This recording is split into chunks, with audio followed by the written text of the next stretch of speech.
Halo semuanya, halo, kembali lagi.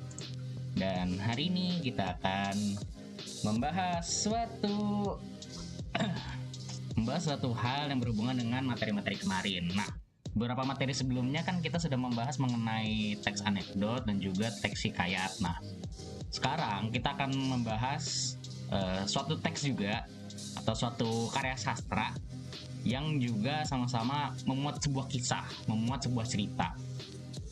Judul membaca kisah singkat. Nah, udah kelihatan kan? Mungkin udah ada yang nembak nih dari judulnya ini. Kira-kira kita akan bahas apa? Ya, betul. Kita akan membahas mengenai cerpen. Oke. Masuk saja langsung. Yang pertama, apa itu cerpen? Berdasarkan definisi yang berseliweran di internet, di buku ataupun di KBBI, intinya cerpen itu adalah suatu karya sastra pendek yang bersifat fiksi. Walaupun ada juga beberapa cerpen yang berdasarkan kejadian nyata ataupun non fiksi. Cuma ya sekali lagi, senon fiksinya suatu karya sastra pasti ada bumbu-bumbu yang ditambahkan, tidak benar-benar plek-plekan sama persis dengan kejadian nyatanya gitu. Terus juga pada umumnya cerpen hanya memiliki satu masalah atau berkonflik tunggal. Tapi Pak, ada cerpen yang dijadikan buku, itu apa? Nah, itu termasuk sebagai kumpulan cerpen. Yaitu adalah beberapa cerpen yang dikumpulkan dan dibukukan menjadi satu buku utuh, seperti itu. Selanjutnya, biasanya dalam satu cerpen itu hanya memiliki karakter protagonis dan antagonis. Jadi hanya karakter baik dan juga karakter jahatnya saja, atau ya lawan dari protagonis itu. Jarang ada karakter tritagonis atau karakter yang mungkin awalnya protagonis tiba-tiba jadi antagonis, atau dari antagonis jadi protagonis, itu jarang. Karena kenapa? Sekali lagi, ini semua masalah durasi, masalah dari konfliknya itu sendiri. Karena konflik di cerpen itu kan pendek-pendek, jadi biasanya hanya memuat dua jenis karakter itu saja. Memang ada beberapa karakter pendukung, cuma ya utamanya hanya dua itu saja, protagonis dan antagonis. Peristiwa-peristiwa yang terjadi dalam cerpen berwujud hubungan antar tokoh, tempat, dan waktu. Nah, maksudnya apa hubungan antar tokoh, tempat, dan waktu? Konflik yang terjadi di suatu cerpen itu biasanya berhubungan antara masalah pribadi antar tokohnya, ataupun misalnya masalah hubungan antar tokohnya, hubungan misalkan seperti tidak sepaham. Terus juga misalkan perbedaan pendapat, perbedaan kepentingan, seperti itu. Lalu juga biasanya menyangkut asal-usul satu tempat. Lalu juga disesuaikan juga nih di cerpen itu. Misalkan cerpen itu berlatar di tahun 80-an, maka latar waktunya pun disesuaikan juga di cerpen itu harus tahun 80-an lah gitu. Nah, unsur intrinsik cerpen itu yang pertama ada tema. Tema itu apa, Pak? Tema itu adalah gambaran kasar atau bisa dibilang gambaran umum dari hal yang ingin disampaikan di cerpen tersebut. Misalkan tema cerpen itu adalah romansa atau percintaan, maka kita akan mendapatkan di dalamnya itu adalah kisah cerpen yang berisi percintaan, berisi romansa. Atau misalkan ada temanya itu adalah tragedi, biasanya membahas tragedi pada tahun apa, tahun berapa, atau tragedi apa gitu.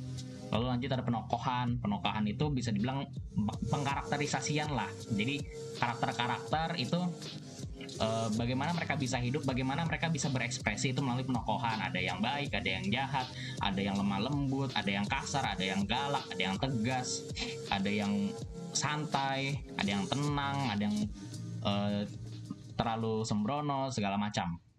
Lalu ada alur. Nah, alur cerpen itu, ini kembali lagi, cerpen itu kan dia hanya terdiri dari satu konflik, ya. Durasi cerpen itu tidak bisa banyak-banyak, maka dari itu biasanya alur yang digunakan adalah alur maju. Tapi itu tidak menutup kemungkinan ada beberapa cerpen yang menggunakan alur mundur ataupun alur campuran gitu. Lanjutnya ada latar ada 3 seperti biasa, yaitu latar tempat, latar waktu, dan juga latar suasana.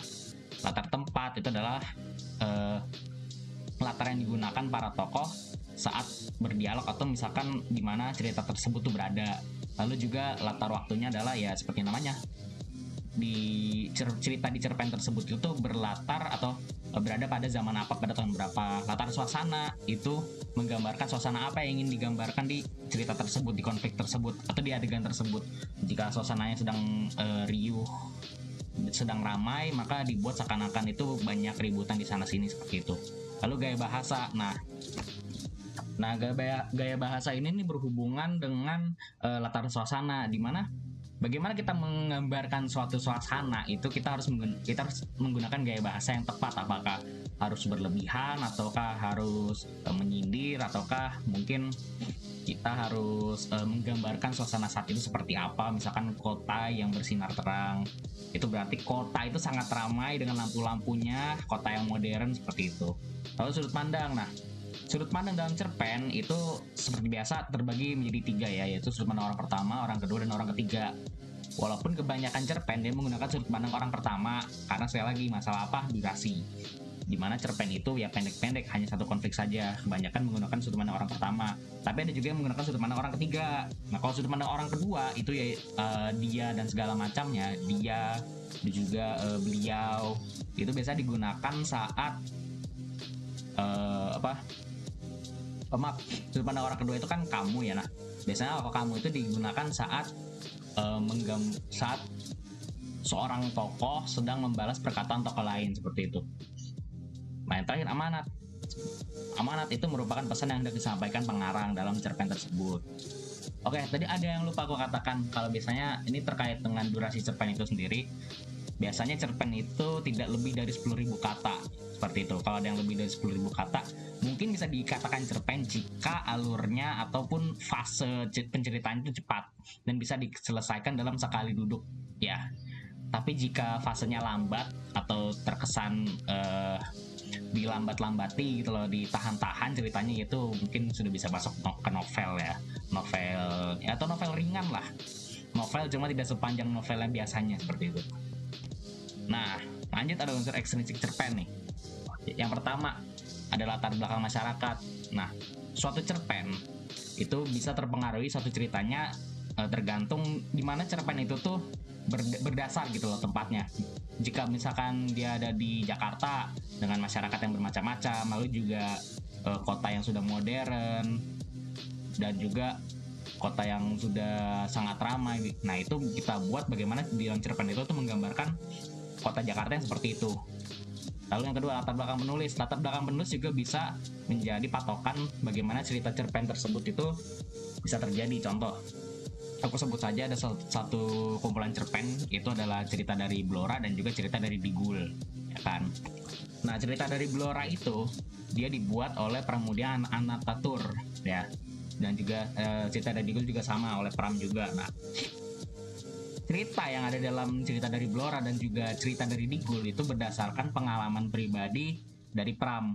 Tapi karakter-karakter dalam ceritanya itu bukan menggunakan nama Pram, tapi menggunakan nama karakter lain. Ibaratnya hanya terinspirasi saja lah bagaimana kehidupan Pram dan juga orang-orang sekitarnya seperti itu. Lalu 3, nilai yang terkandung dalam cerpen. Nah, itu sekali lagi tadi kan kita sudah bahas ada amanat. Nah, kalau misalkan amanat dalam cerpen itu ingin membahas amanat A, maka kita harus mengarahkan cerpennya itu tuh untuk merujuk ke amanat A itu. Jangan sampai kita mau memberikan amanat A, kita buat ceritanya, tapi makin ke ujung kok makin jauh dari yang kita inginkan, malah jadi ke amanat B. Nah, itu jangan sampai seperti itu. Lanjut ke struktur cerpen. Nah, ini mirip-mirip ya, sekali lagi karya sastra tuh mirip-mirip. Yang pertama ada orientasi, kedua komplikasi, lalu konflik menanjak, lalu klimaks, atau ya sebenarnya setelah klimaks harusnya ada resolusi ya, lalu ada ending atau koda. Ya, orientasi pengenalan cerita, tokoh, latar, komplikasi munculnya konflik, munculnya peristiwa yang akan dibahas, konflik mulai menanjak, lalu juga klimaks itu konflik sudah sampai puncaknya. Dan juga di klimaks itu tuh bagaimana karakternya bisa menyelesaikan masalah itu atau tidak, seperti itu. Lalu langsung ke ending atau akhir ceritanya, di mana di situ karakternya itu kita diperlihatkan apa yang terjadi setelah konflik, lalu juga apa amanatnya yang bisa kita dapatkan dari cerpen tersebut, seperti itu. Ya intinya tuh dalam suatu karya sastra sekali lagi konfrontasi, komplikasi, konflik, lalu juga ada klimaks, resolusi, ending, koda, ya, ya di antara itu lah. Pokoknya asal bisa tahu formulanya, paling cuma dihilangkan 1, 2, tambah 1, tambah 2 gitu. Nah kayak lanjut nih ke kaidah kebahasaan. Nah, ini agak menarik. Nah, yang membedakan cerpen dengan novel itu apa? Kalau cerpen itu dia biasanya banyak menggunakan kalimat bermakna lampau. Misalkan seperti dulu, lalu juga aku pernah gitu. Kenapa seperti itu? Biasanya cerpen itu dia menggambarkan peristiwa-peristiwa masa lalu kan, atau peristiwa yang pernah dialami oleh sang tokoh atau malah sang penulis itu gitu. Makanya dia banyak menggunakan kalimat bermakna lampau. Lalu juga banyak menggunakan konjungsi kronologis. Jadi misalkan kayak selanjutnya, setelah itu, intinya tuh peristiwa di dalam cerpen itu tuh akan berlanjut jadi alur maju, makanya dia menggunakan konjungsi kronologis. Lalu yang ketiga, banyak menggunakan kata kerja yang menggambarkan peristiwa yang terjadi. Nah ini juga termasuk ya. Nah ini umum sih sebenarnya sih. Banyak menggunakan kata kerja yang menunjukkan kalimat tak langsung sebagai cara menceritakan tuturan seorang tokoh oleh pengarang. Nah ini kalau yang keempat ini dia mereferensikan ke sudut pandang orang ketiga. Ini juga masih umum, 3-4 umum. Ini 1-2 yang khusus nih, inget-inget ya nih. 3-4 ini umum. Banyak menggunakan kata kerja yang menyatakan sesuatu yang dipikirkan atau dirasakan oleh tokoh. Nah ini juga umum nih, berarti 3-4-5 umum ya. 6. Banyak menggunakan banyak dialog. Terus juga ditunjukkan menggunakan petik ganda. Ini juga umum. Menggunakan kata-kata sifat untuk menggambarkan tokoh, tempat, atau suasana. Ya ini umum lah.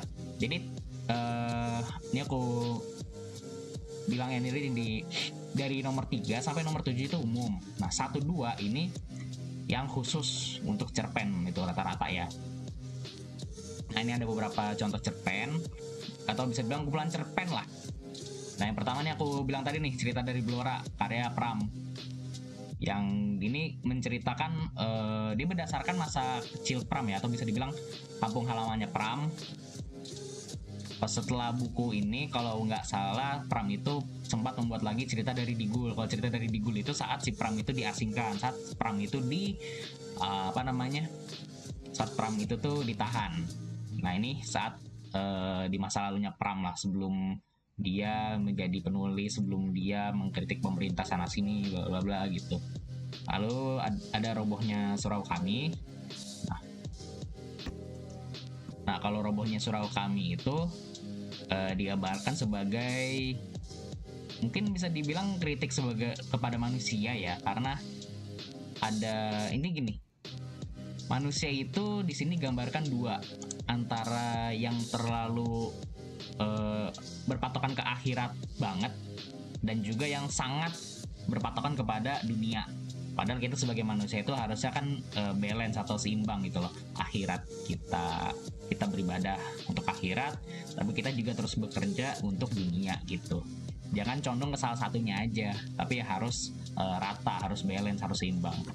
Nah filosofi kopi ini dia berbeda dari filmnya ya. Nah kalau filosofi kopi ini yang di cerpennya ini dia berbeda dari filmnya. Dia masih ada kesamaan, yaitu karakter masih Ben dan Jody. Cuma kalau di sini dia lebih dipersingkat lagi lah, dimana intinya tuh si Ben-nya itu, kalau nggak salah si Ben-nya itu kan barisannya, Jody-nya tuh kasirnya. Kalau di film kan mereka harus bangun dari awal kedainya, lalu juga mereka itu harus membuat kopi yang sempurna, kenalan dengan banyak toko. Kalau di sini mereka ibaratnya sudah punya basisnya, sudah ada kedai segala macam. Tiba-tiba ada satu pria parubaya datang ke toko mereka, lalu mereka si pria itu tuh merasa kalau kopi yang disajikan itu tuh kurang gitu. Akhirnya si Ben dan Jody-nya itu ingin mencari racikan kopi yang sangat pas gitu loh untuk si bapak tersebut. Intinya ingin agar bapak itu tidak kecewa lagi. Lalu ada Seribu Kunang-Kunang di Manhattan, ini juga kumpulan cerpen karya Umar Khayyam. Nah, cerpen ini ditulis oleh Umar Khayyam. Nah, dia ini berdasarkan latarnya itu di Manhattan, New York ya. Nah, cerpen ini ditulis berdasarkan pengalaman Umar Khayyam saat tinggal di sana gitu. Nah, cerita ini dia menggambarkan beberapa cerita di bidang sosial dan juga perbedaan budaya seperti itu. Sepertinya itu aja sih untuk ini. Ya udah mentok ya kan. Oke. Sepertinya segitu aja untuk pertemuan kali ini. Selanjutnya aku juga akan membahas novel, lalu juga aku akan membahas, ada satu yang aku ingin bahas itu yang novel ringan, light novel. Ya, intinya itu aja sih. Oke. Sampai jumpa lagi. Bye bye. Ciao ciao.